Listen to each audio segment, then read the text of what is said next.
we're going to do a topic that I think is really fantastic, actually. It's using semi-definite programming to get an approximation algorithm for the MAXCUT problem. It's kind of crazy how well this works. We haven't talked about MAXCUT, though, so I'm going to introduce that first. So for two disjoint sets, so two disjoint subsets of the vertex set of a graph, let's say EST is the number of edges from S to T. So these are disjoint sets of vertices, so it's like you want edges that have one endpoint in S, one in T. So the MAXCUT problem, so you've got some graph, some input graph G,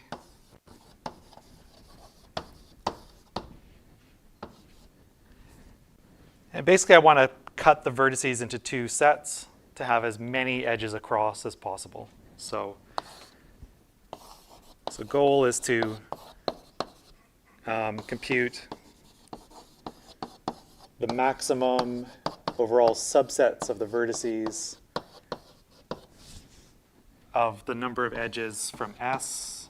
So all the subset is called S to the complement of S.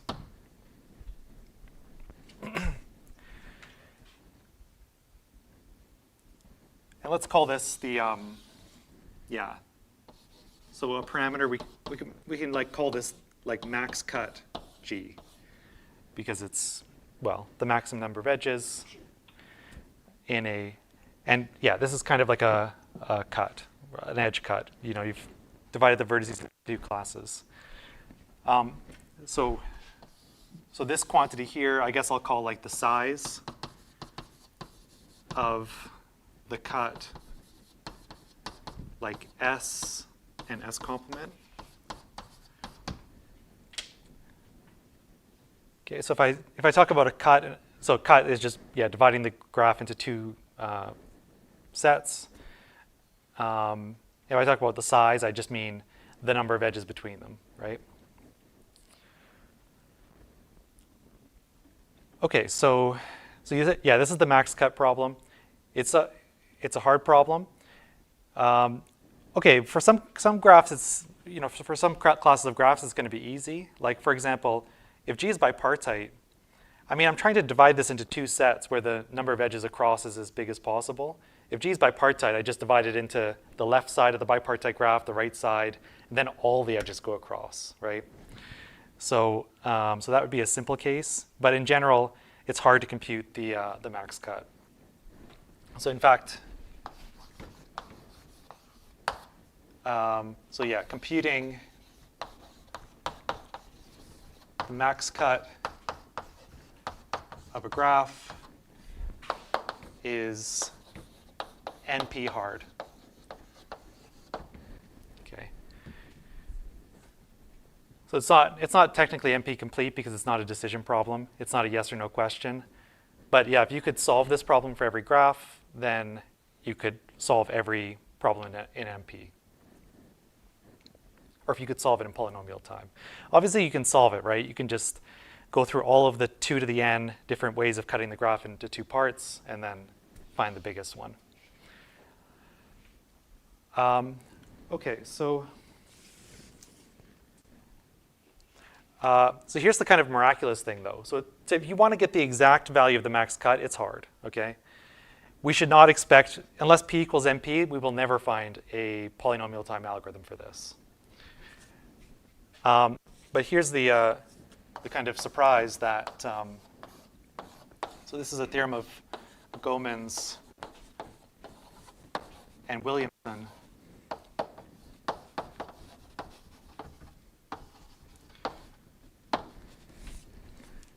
Is that, okay, if you just relax yourself a little bit and just say, I'm not going to compute the MAXCUT, but I want to get pretty close, you can get pretty close. So in polynomial time. So there is a polynomial time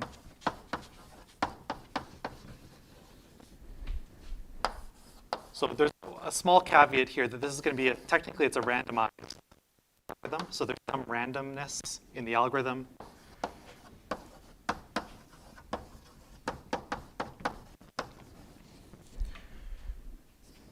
Which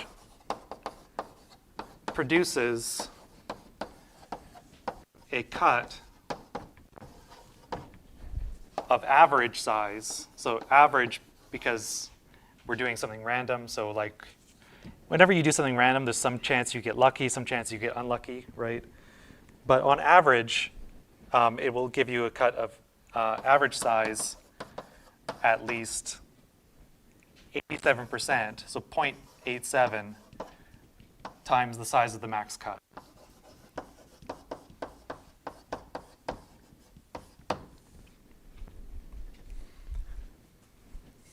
Okay.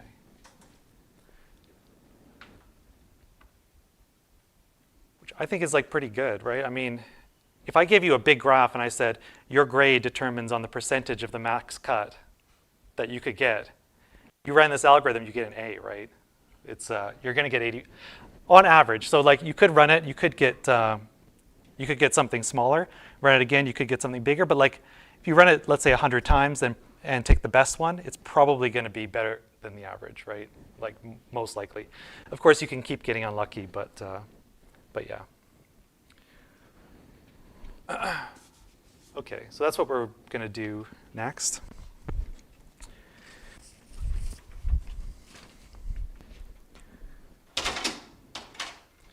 So it's actually not that complicated of a proof. It's a pretty clever idea though. So here's just a sort of brief outline. So the key idea is to define a parameter, another parameter of a graph,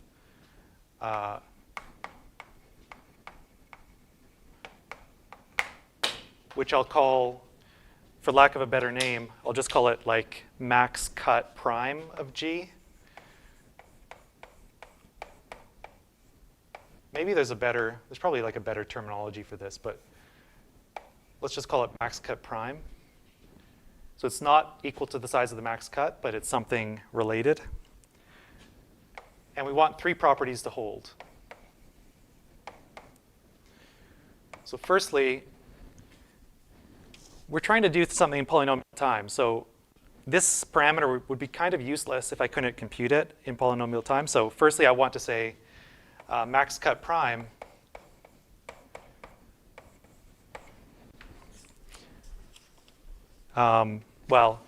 can be technically just approximately computed.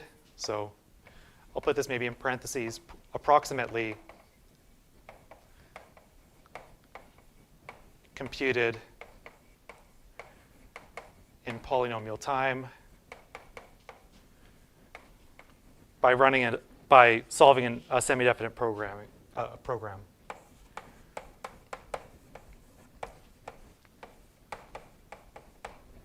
So that's the thing we were doing last time. It's kind of like a linear program, but where the variables make a positive semi-definite matrix.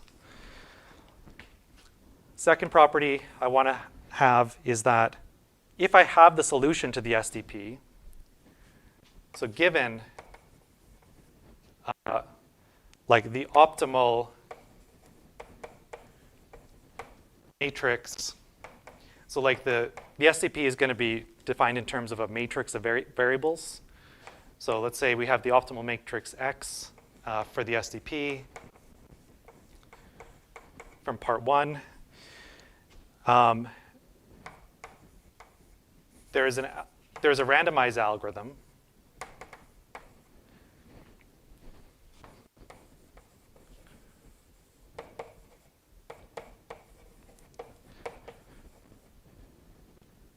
to get a cut of average size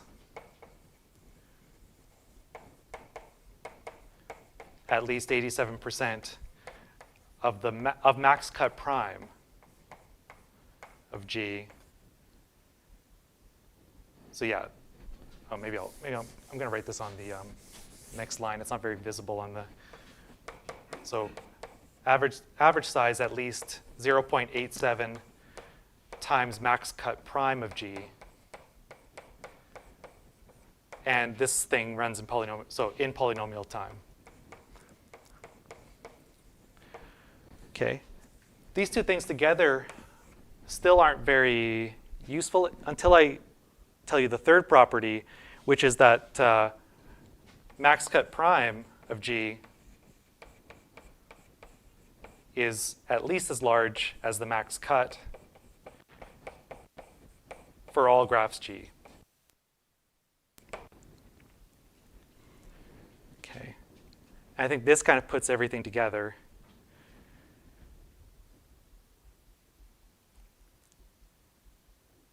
So basically what you would do, like if someone gave you a graph, you would write down this semi-definite program that I'll tell you about in a second. You just write that down. Let's say you give it to like a semi-definite programming solver, because I don't know how to actually solve them, but I know they can be done efficiently, right? So anyway, that spits out a matrix. Apply your algorithm in the second step. That'll give you a cut with size at least 87, well, on average, 87% of max cut prime. And that is at least the max cut. And so you've got 87% of the max cut. Yeah? It's some very, very, very specific thing that's going to come up like halfway through the proof. It's something about comparing the function theta and like theta over pi versus the function 1 minus cos theta over 2. And there's some kind of like you want to like kind of maximize or minimize the ratio of these two things. And like at some point you have one of these and you want to like, I guess you want to probably lower bound it by something times this, and that something turns out to be 0.87, and then you can do it, kind of thing. It will just kind of pop out. But yeah, that's a good question. It's kind of seems pretty random.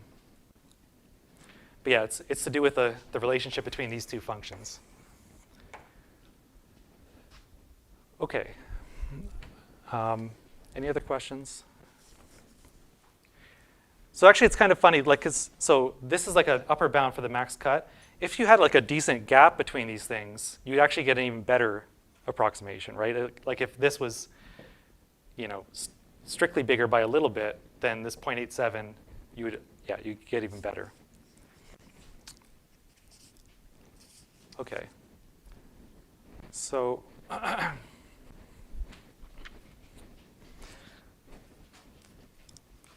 so let's define this max cut prime thing.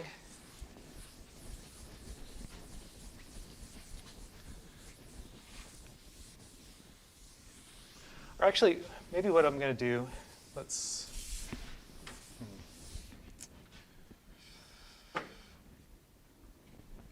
yeah, I want to kind of compare the max cut to this max cut. I want to define them both at the same. Like, I know we've already defined the max cut, but it's useful to write it in a different way as well.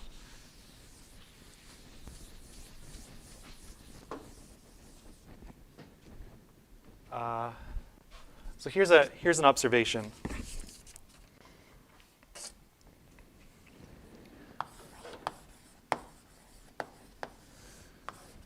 So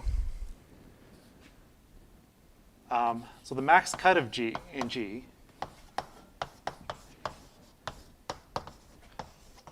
is equal to, so the maximum, so we'll justify this in a second. One thing I want to do is I want to give these vertices labels, like V1 up to Vn. So let's say that the vertices of G are V1 Vn. Okay. So what I'm going to do now is give an integer linear program for computing the max cut. Right? Integer linear programs are just like linear programs, but we have constraints that all the things are integers. So I'm going to maximize the sum over all edges vi, vj of the number 1 minus, let's say, zi times zj over 2 subject to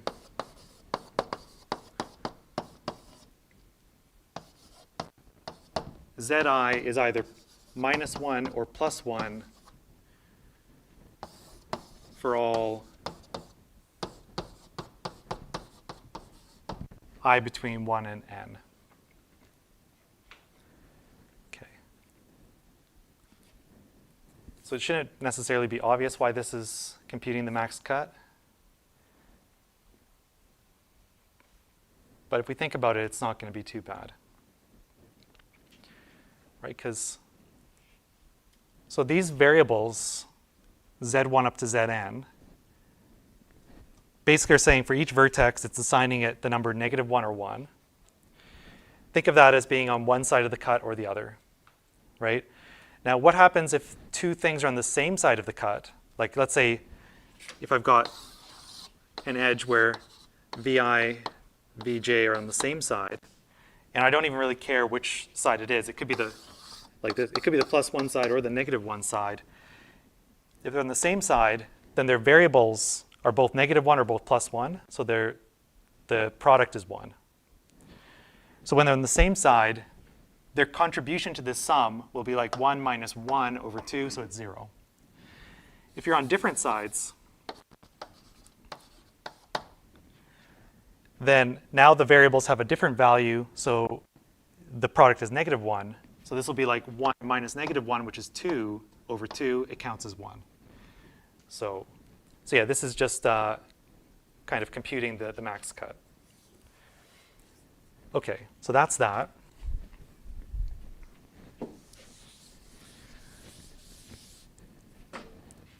So let me now give you a now I'm going to define the max cut prime, which will look quite different, but then we're going to kind of like interpolate between them and see that actually max cut prime is an upper bound for max cut. So yeah, maybe I will erase this stuff.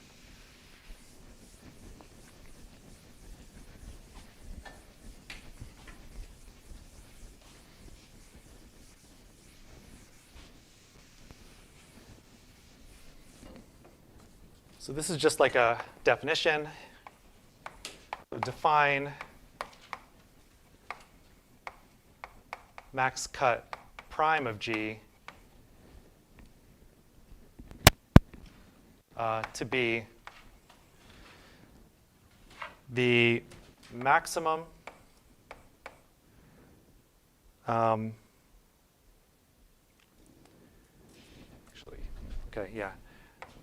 the maximum of the sum over all vi, vj in the edge set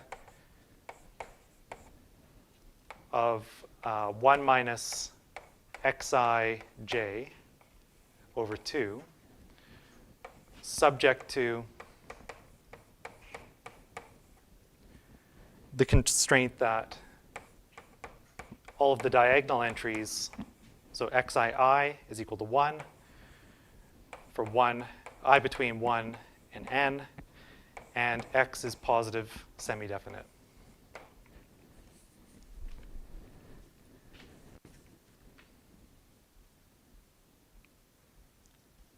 Okay.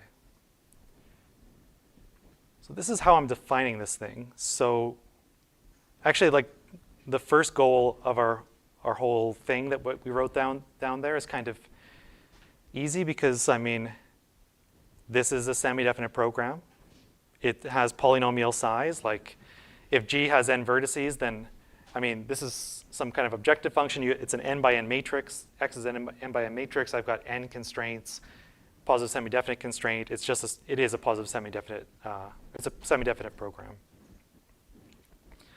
So yeah, this thing can be computed approximately in polynomial time. That's fine. What I need to do is basically convince you that whatever answer you get for this problem, well, one thing I need to tell you is that this is an upper bound for that problem. And you can kind of see that there's some connection here, right? Like the objective function looks really similar. It's like 1 minus something involving I and j for each edge over 2. Also, like, there are the constraints for that zi is 1 or negative 1, which is kind of like saying that, well, it's like saying that zi squared is 1, right? Which is kind of like something to do with this. And then I've got this other kind of weird thing here. OK. So yeah, let's see how I can basically turn this problem into that one. Although at some point we're going to have an inequality like this. I want this to be like a relaxation of that problem. So the maximum of this is actually higher than the maximum of that. OK.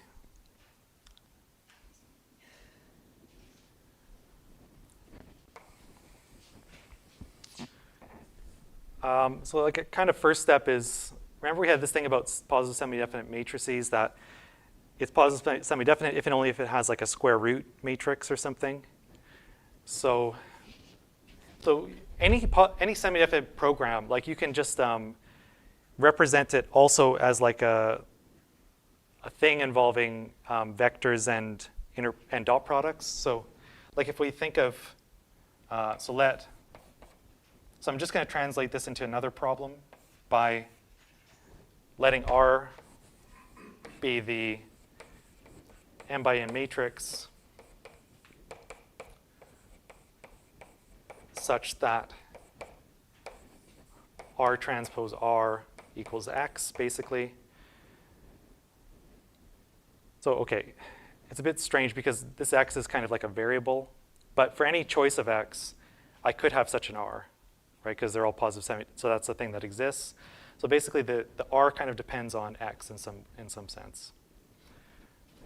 And if we let Z1 up to Zn be the rows of R,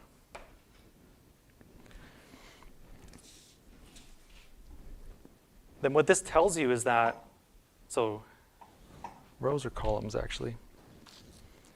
Maybe columns. I don't know. Doesn't really matter. I mean, rows or columns, maybe. The property I really want to have is that the entries of X, so if I've done this correctly, the ij entry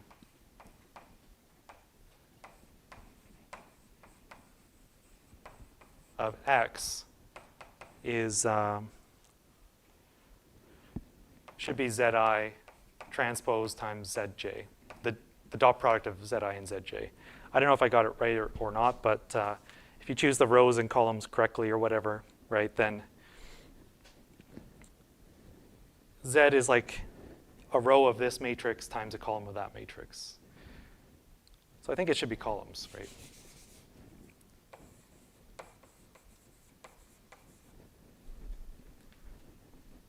Okay. So the reason I'm doing this is because it's going to be convenient then to rewrite this in terms of the vectors, the Z vectors, because then it's going to look more similar to that. So equivalently,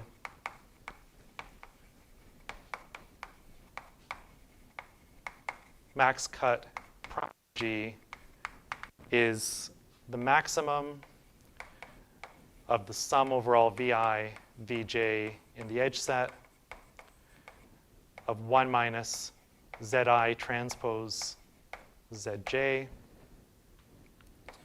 over 2. And this constraint here would say Zi, like the dot product of Zi with itself is 1, which just means it's a unit vector. So this is just like, I mean, well, I could write it either way, right? But Zi transpose Zi is 1 for all I. That just means it's a vector of length 1. Then I actually think I don't need any other constraint because the fact that X is positive semi-definite was already sort of used to get this representation. Like it was used to get the R. And then anything which has such an R is positive semi-definite, so I don't need any other constraint here. Okay. Oh, and this is, I guess maybe I'll put another constraint that all these ZIs are in Rn for all I.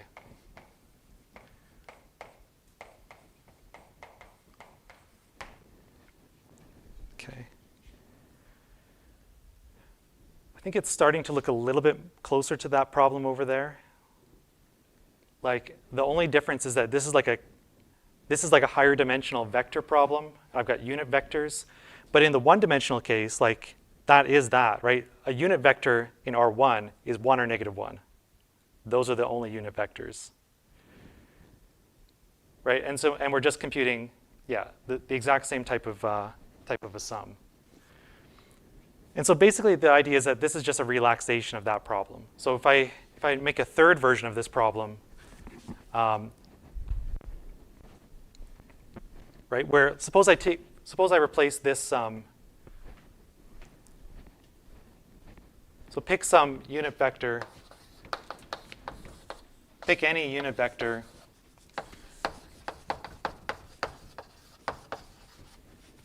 let's say u in Rn. And now suppose we replace the constraint that I had over there, which is I transpose Zi equals 1, with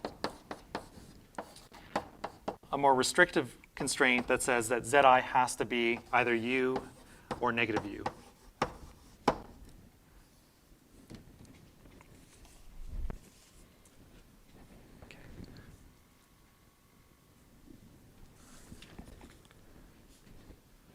Okay, so yeah, over there you've got this thing where you're allowing any unit vector that you want. And now I'm saying, okay, instead of allowing you to choose anything, I just allow you to choose these two, that one or that one, the one that points this way or the backwards. Like, if I make that change, this becomes a more restricted problem, right? Like it's more constrained. Every solution to this problem would also be a solution to this problem, but not the other way around. So therefore, if I make this change, then the value of the optimization problem goes down, because there I'm maximizing over a larger set of choices of Zs. So this decreases. So if I make this change, this decreases, or it cannot increase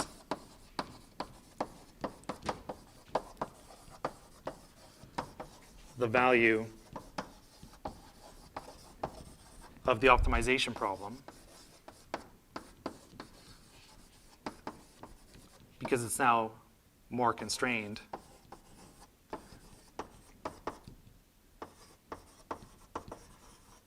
Like if I only allow you to use u and -u, it's more constrained.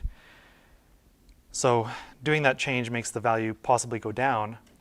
But now I claim that once I've forced you to use just u or -u for some unit vector, it's exactly the same problem as this.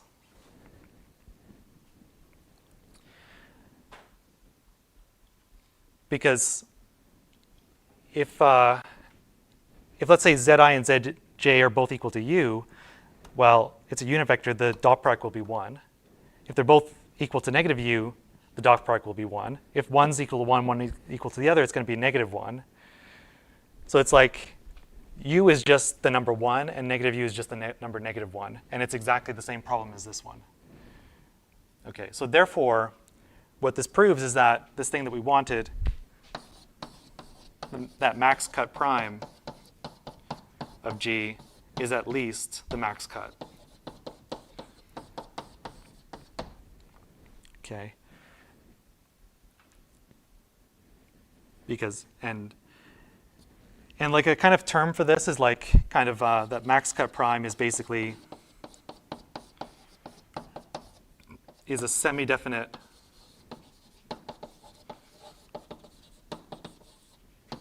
relaxation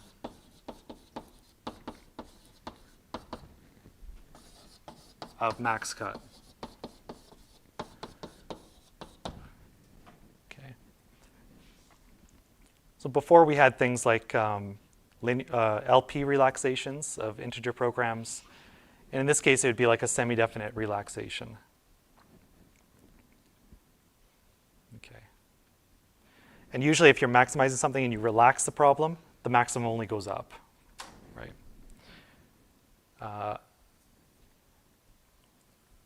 So are there any questions? And like, is it clear that why this one's going to be bigger than the other one? Okay. So this actually like finishes two of the objectives we had. We wanted to show this MAXCUT prime thing is like solved by an SDP, but it was just defined as an SDP. And we wanted to show this, right? And so now the last thing to do is to come up with this random algorithm to get a cut at least 87% as large as MAXCUT prime. And then we're done.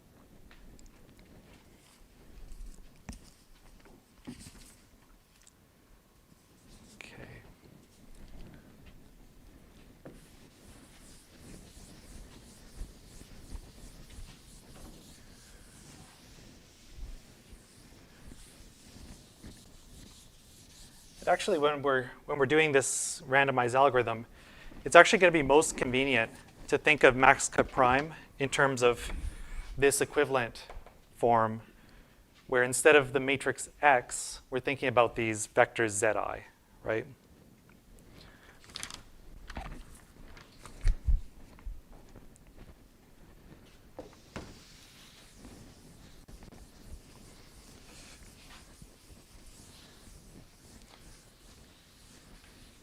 Okay.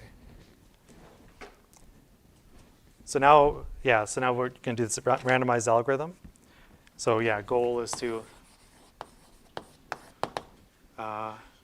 you know,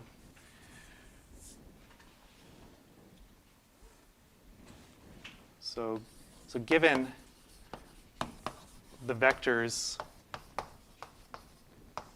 Z1 up to Zn, so like I said, we're going to think of it in terms of that other optimization problem over there. They're equivalent. So, or in other words, if you solve the original one and then you just take the matrix R with that property, take its columns, that gives you Z1 up to Zn.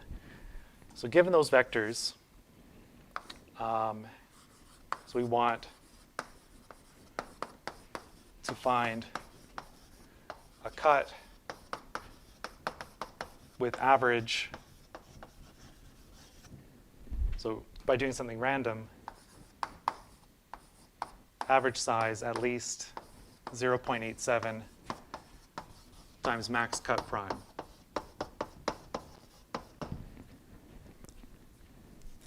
Okay, this algorithm is not sophisticated at all. It's sophisticated because it's very conceptually not obvious, but like what you do is very easy. Take a random unit vector.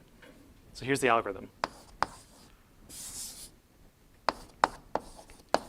So take W to be a unit vector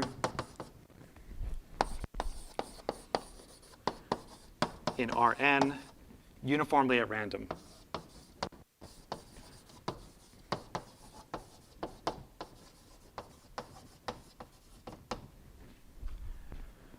Okay. And then define, so I need to get a cut from this. The cut is going to be, I'm going to define the set S to be the set of all vertices Vi such that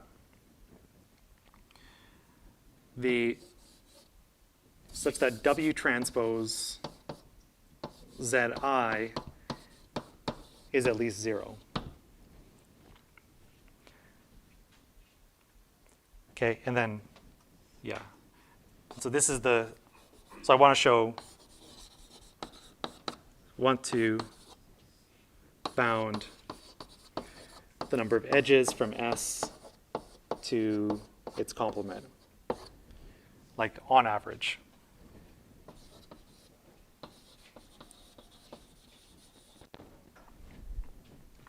Okay, and then if I can show it's on average at least 87% of MAXCUT prime, then we're done. Okay, so that's the whole algorithm. You just do that, you get a set, and then now we have to analyze it. It might be worth kind of thinking geometrically what's going on, though. Like, what exactly is this set? We were thinking about things like this before when we were doing linear programming. When you take like so think of W as like a bunch of coefficients, and then, well, I don't know, whatever you want to think. Anyway, so it's like, if I take all the things with I take a vector, I take all the things with dot product positive or non-negative with that vector. That's like taking all the things in the plane perpendicular and pointing more towards W than that. So like, it's like take the plane and take that half of the plane kind of thing. That's what that really is. So you should think of like your Z vectors as like living in the sphere. So the Z vectors are unit vectors, right? So you got like Z1 here, Z2.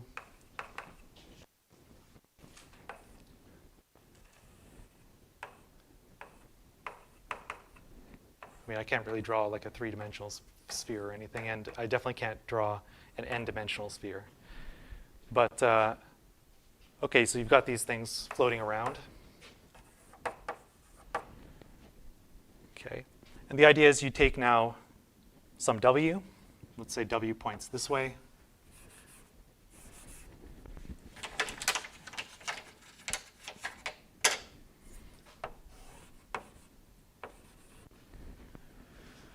Right, and to get a cut, I just take the hyperplane perpendicular to that.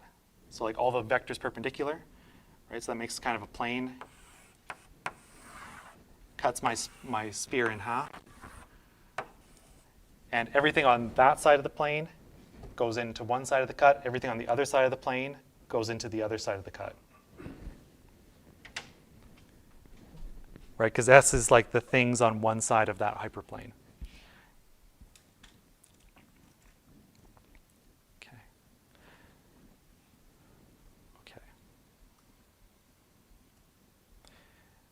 Yeah, I'm not sure if the picture helps much, but yeah.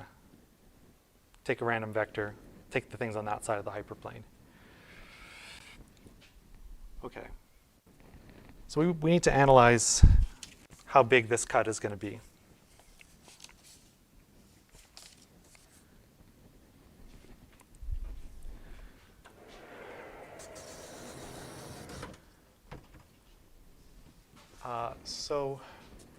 So what is the average size of this cut?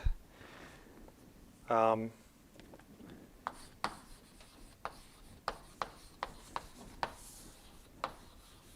the average of the number of edges from here to here. Well, I mean, okay, we haven't done any like probability in this course, but let me just kind of say that like kind of by linearity of expectation and whatnot. Basically what this boils down to is this is going to be the sum over all edges of the probability that that edge is in the cut, that that edge goes between the two sets. So maybe this part I don't know. I mean, I don't know what your probability background is, but if you think of this as a sum of indicator, like this thing is a sum of indicator functions for each edge, the event that it's on this side, or like it's cut by the cut. And anyway, if you take the expectation, it's a sum of these probabilities. So it's a probability that Bi and Bj are on different sides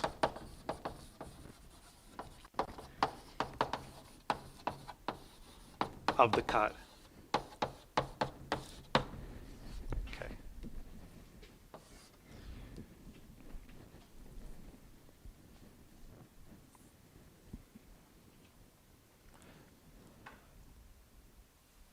So now just for now this boils down to just thinking about a specific pair of vertices and understanding their probability of being on opposite sides of the cut, right? Like, because this just breaks down to like the sum.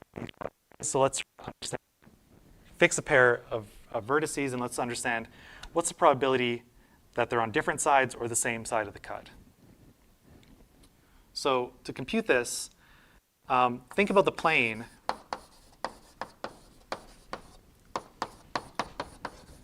The plane generated by the vectors Z1, Zi and Zj. Okay, so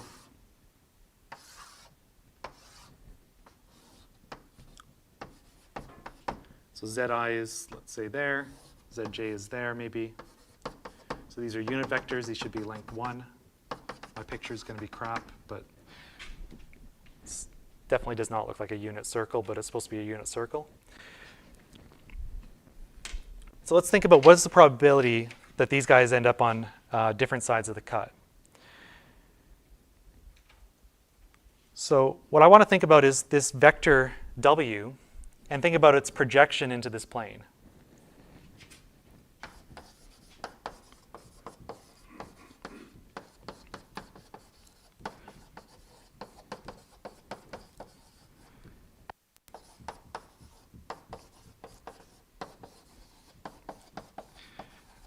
Okay. There is one technical silly thing that, okay, if W is perpendicular to the plane, its projection will be the 0 vector, which is hard to think about. But the thing is, that's never going to happen, right? Because if I pick a uniformly random vector, the probability it's perpendicular to a certain plane is 0. So, like, it's technically possible to have a vector whose projection is the 0 vector, but it's not going to happen. Okay, so the projection of W is some vector, which will be actually probably length less than 1 because it's being projected, right? Okay. So, I mean, for example, if W was if W was, say, here, the projection of W, the plane perpendicular to W, when intersected with this plane, will just make a line, right?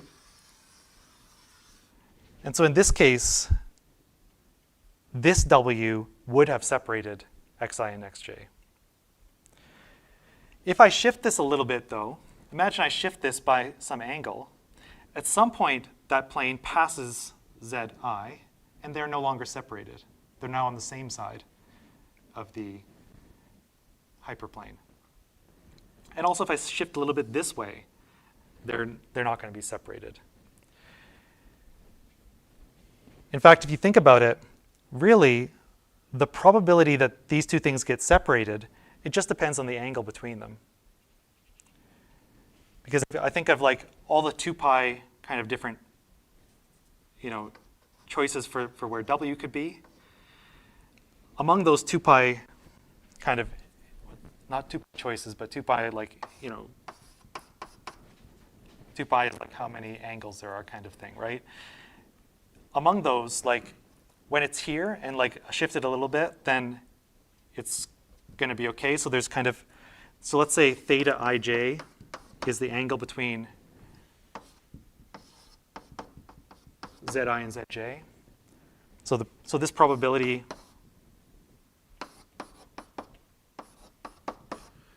that they're on the same, so this probability up there is going to be that angle. But actually, there's a second chance. If W is kind of the opposite of this, then the plane is the same.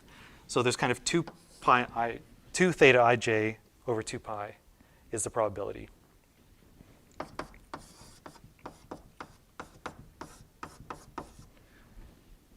So I'm not sure if it was clear, but I define theta ij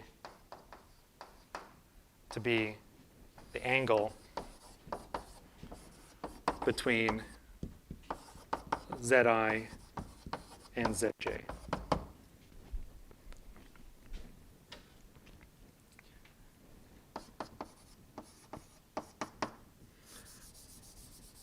guess I'm saying probability Vi Vj is in the cut is theta ij over pi.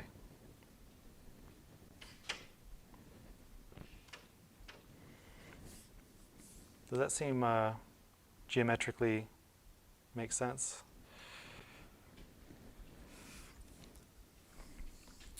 So I guess what you're really computing here is the probability that like some vector perpendicular to W lies between these two, right? And that happens when W is kind of over here, with, or over here. Okay, now comes in this this 0.87. Because I do not know how to deal with this, but cosines will be easier to deal with if I can turn this into something because there's this formula that the angle between two vectors is like based on, sorry, the cosine of the angle is based on their dot product. And like over here, I've got dot products. Like I want to get something involving dot products, right?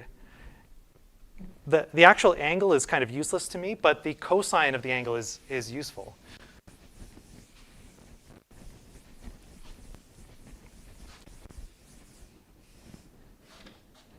Okay, so anyway, at this point, what I've got is like well, actually, yeah, let me just write this kind of claim. So for any theta between 0 and 2 pi, I claim that, this is a claim that I'm not going to actually prove, but theta over pi at least 0.87 times 1 minus cos theta over 2. Okay.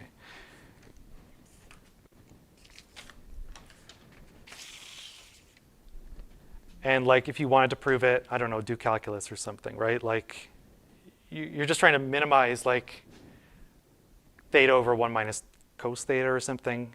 Take a derivative, I don't know, like, yeah, I actually don't really know where this number comes from, but if you plot the function, you can also kind of see it. Like it's, yeah, anyway, there's some kind of ratio between these things, and it's actually pretty close to 1. It's 0.87.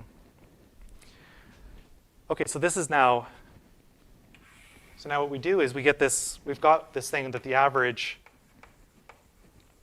cut from this algorithm. So from the algorithm is at least the sum over Vi Vj in the edge set times theta ij over pi, which if we apply this, we can replace that with sum over all Vi Vj of 0.87 1 minus cosine of theta ij. So we're applying this for every like I and j separately.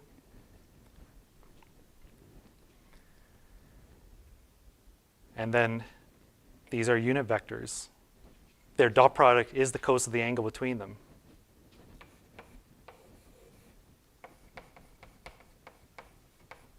So this is equal to 0.87 sum over Vi Vj in the edge set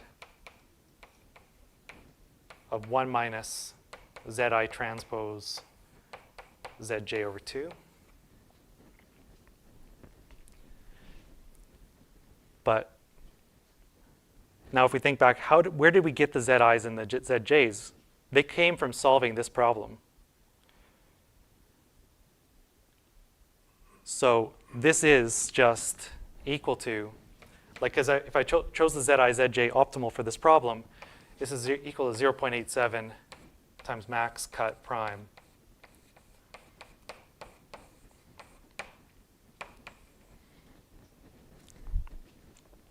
of G.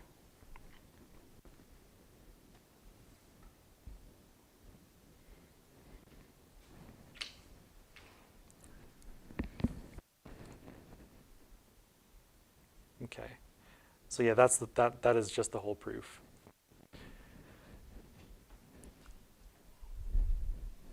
So it's kind of a, I feel like it's kind of a ridiculous idea. How did anyone come up with this? I mean, but it's actually really beautiful, this idea. Solve this SDP, take a random hyperplane, just take the things on one side. That's your cut. It's going to be almost 90% as good as you could have possibly done, right?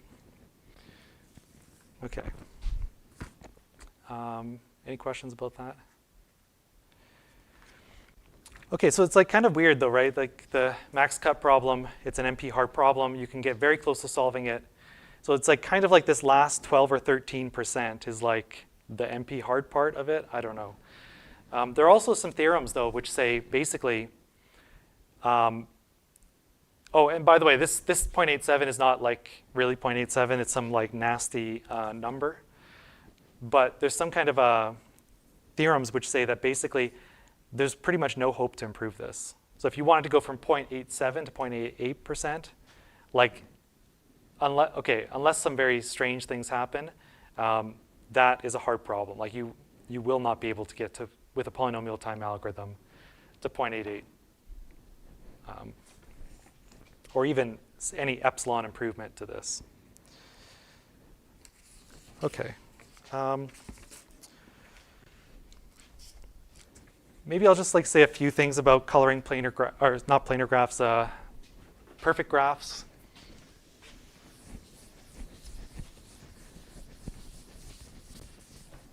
I kind of maybe wanted to get out of here early. Probably you guys do too. It's like, I don't know. I've been working you guys really hard with with the topics in this course. So maybe I'll just give you like a sort of highlights about this. It's kind of cool as well, the fact that you can use semi-definite programming to color planar, or not planar graphs, perfect graphs. So maybe just recall,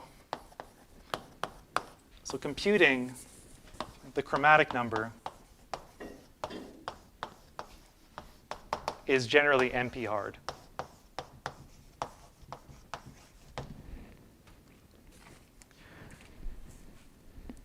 However, weirdly, if someone gives you the and also computing the clique number, so omega is the size of the biggest clique, right, is also NP hard.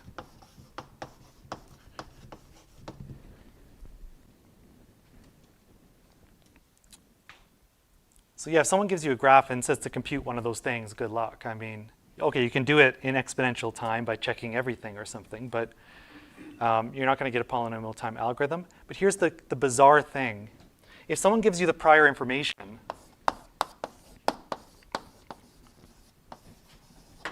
if they tell you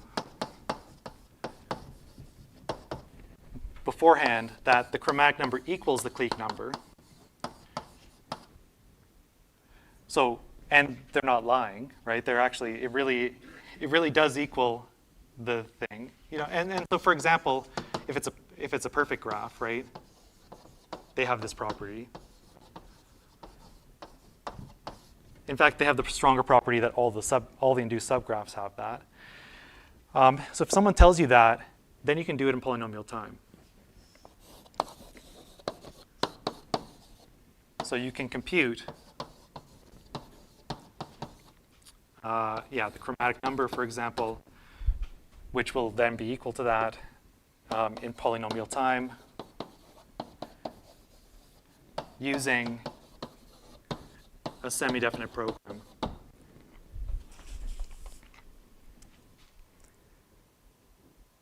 Okay.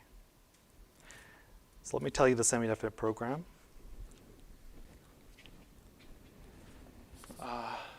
So consider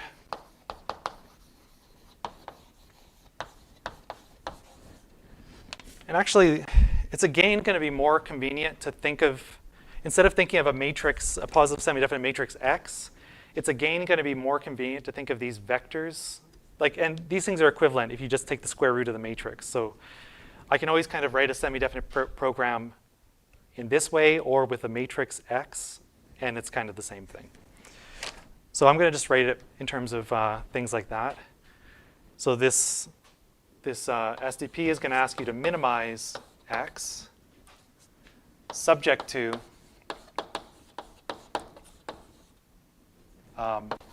Zi transpose Z equals 1.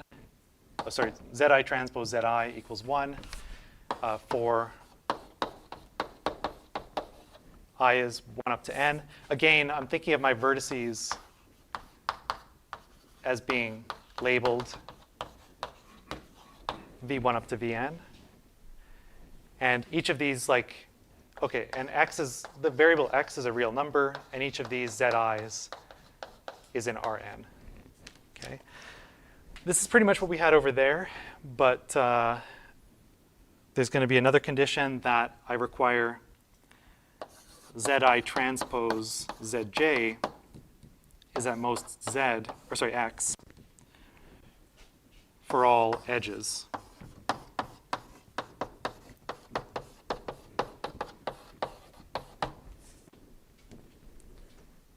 Okay. Yeah, maybe I'll put these things here. So, and yeah, X is a real number. Zi is an Rn for each I.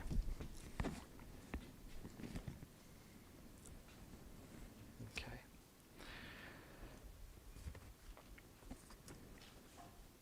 So yeah, it's kind of a weird thing. I'm trying to, in some sense,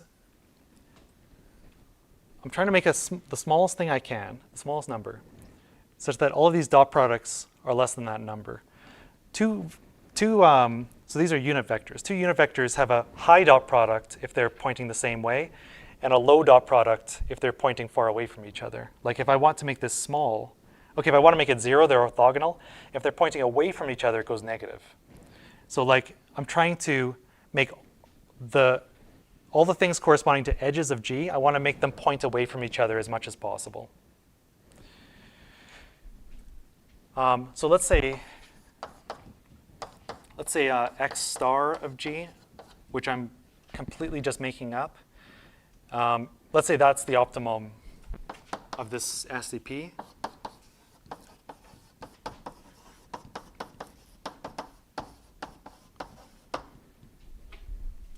Okay, so here are two kind of lemmas.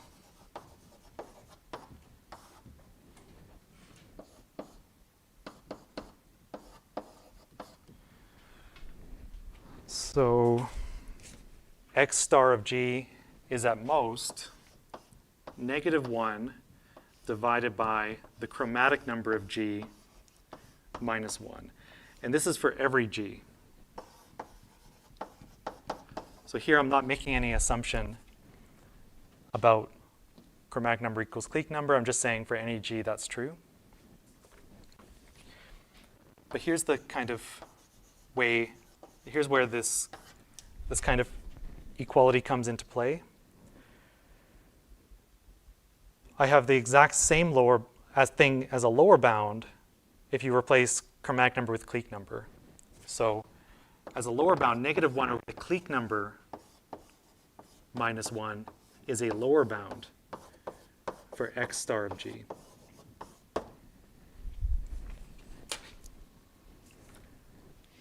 So the first one's an upper bound.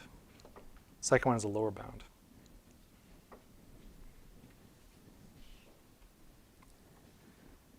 And this is again for all G.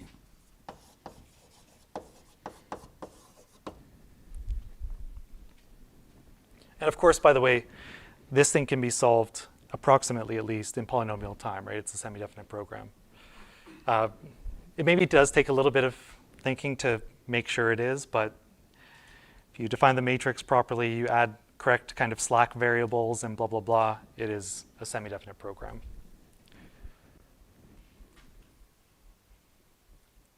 Okay, so now I claim that, so from these two lemmas, if the chromatic number equals the clique number, then I know exactly what it is by computing x star. Right? Because if they are the same number, they're both equal to k, then this thing's at most -1 over k minus 1, and at least -1 over, oh, it's equal to -1 over k minus 1, because it's at least and at most the same thing.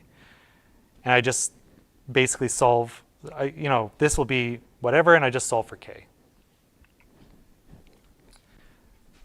Okay. Let me quickly sketch how these work.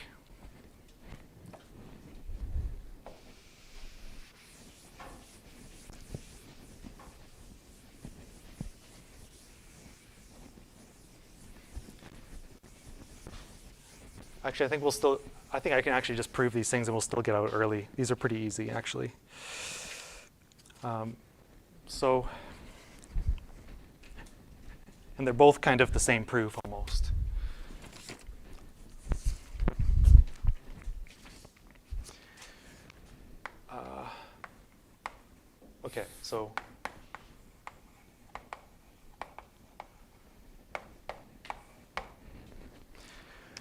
Okay, so let's let K be the chromatic number. Take Y1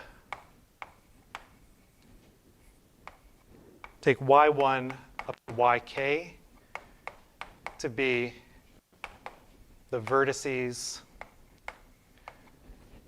of a regular simplex. Okay, I don't actually expect you to know what that is. I sort of know what it is, but barely, but it doesn't really matter. The key properties we want is that,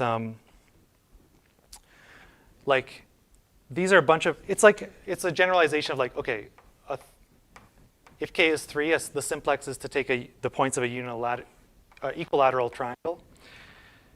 If K is 4, you then take a fourth point that like lives up here, and where all of you want all of the angles between everything to all kind of be nice and the same, and you just do that in high dimensions, or in K dimensions, or sorry, yeah, K minus 1 dimensions or something. Anyway, so the key idea is, key properties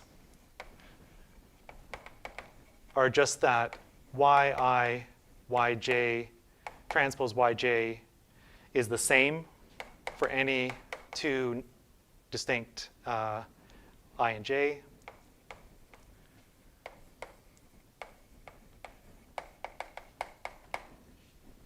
And if I sum these things up, yi for I equals 1 to k, I get the 0 vector. Okay, so you could think about that like if I take an equilateral triangle at the origin, the angle between any of these vectors, if I take the angle between any of these two vectors will be the same, it's 120. And if I add them all up, I get the 0 vector. And you want that property. Okay, and all we're going to do is let F be a proper K coloring.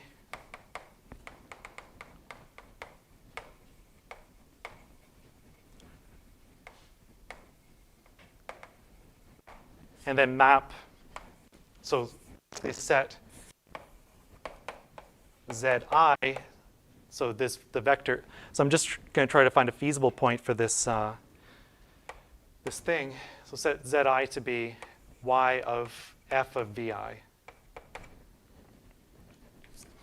So basically, look at the color of each vertex under this particular coloring, and associate each color with a vertex of the simplex, and then just set Zi to be equal to the thing in the simplex that corresponds to that color.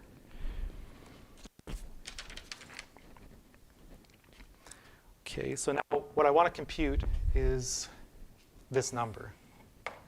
If you take two things in the simplex, what is the dot product? Because that's going to give me the answer to this thing. Because adjacent vertices get different colors, so they go to different things in the simplex. And if I know the angle, then that's going to, or if I know the dot product, that's going to tell me the answer. Anyway, it's kind of a boring computation, but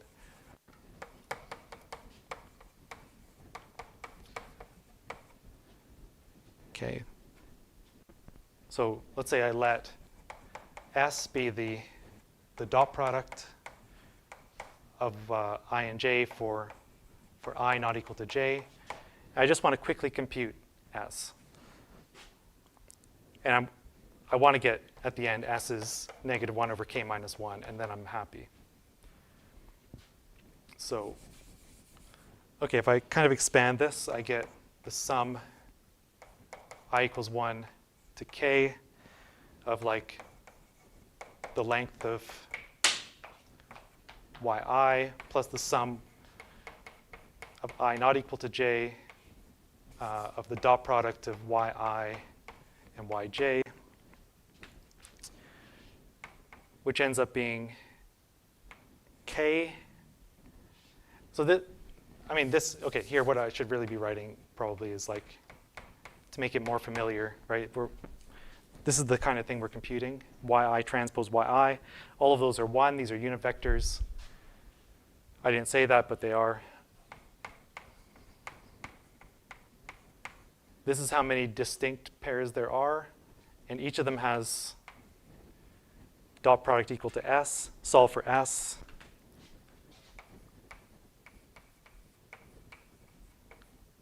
And then you get s equals -1 over k minus 1.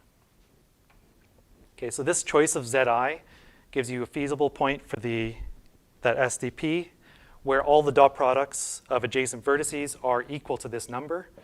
So the minimum, so the minimum of this x would be that number. Or this gives a lower bound, or sorry, actually I think I may have gotten, wait. Oh yeah, this gives an upper bound for that minimum.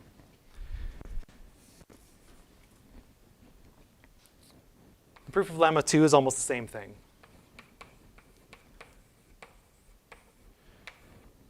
Except you don't get to choose. Like for lemma 2, I need to prove a lower bound. You don't get to choose the zi's, but you can take a clique. So let's say v1 up to vk form a clique.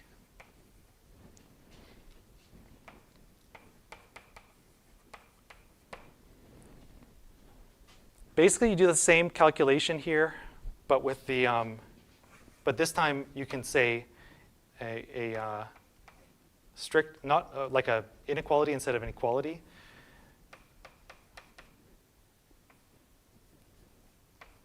And this time I'll put the zi's here. But basically the same thing happens, and then you get equal to k times k minus 1, or actually, sorry, at most, this times your x star of g. And you can again solve for it, and it'll be at least, so then x star of g is at least 1 over k minus 1. I mean, it's the same calculation over, like, as the last one, basically. Okay. Don't worry if you didn't get all of that. It's like not super important, but yeah, this is how you could compute the chromatic number of a perfect graph. Which I also think is surprising, right? Because computing the chromatic number is hard. Computing the clique number is hard. But if I know information, I can actually just get it.